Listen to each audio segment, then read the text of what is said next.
So the Hamilton Ticats lose 26-22 to the Calgary Stampeders on Friday night. Easiest way to explain this loss is to pin it on special teams. Luka Kanji missed 2 field goals, and Larry Taylor had a bunch of return yards, 103 yard off one of Kanji's misses, a bunch of punt return yards as well.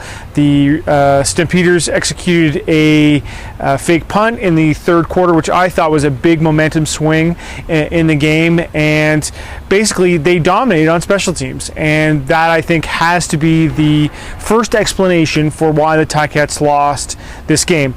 But there are some other factors at play as well.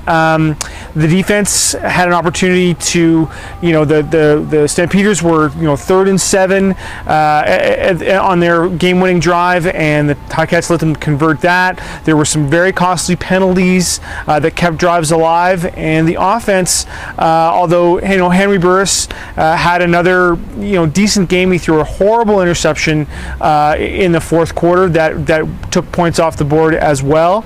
And I think there was just a lack of execution at key times on offense, particularly in the second half, and that was also quite costly for this team as well. So as much as you want to say, okay, well, the special teams that was to blame, I think that's a bit of an oversimplification. There were other factors as well on offense and defense that contributed to this loss.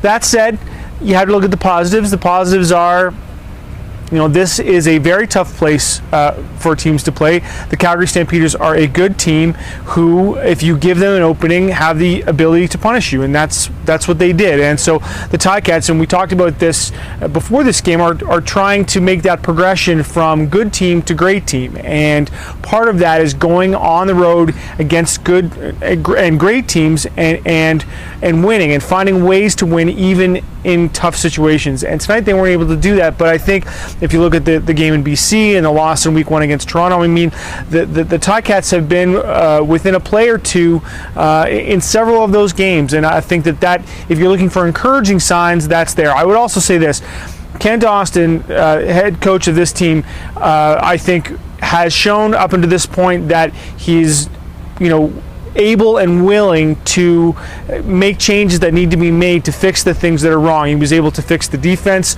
partly through personnel changes. He's made changes on offense until he found the right mix of guys.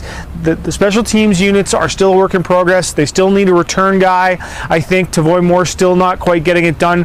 So, I think what Austin has shown up to this point is that he will take the steps necessary to make those changes. And so that'll be the next question going into the next few weeks of the season. So, reporting from Calgary with the Hamilton Spectator, I'm Drew Edwards.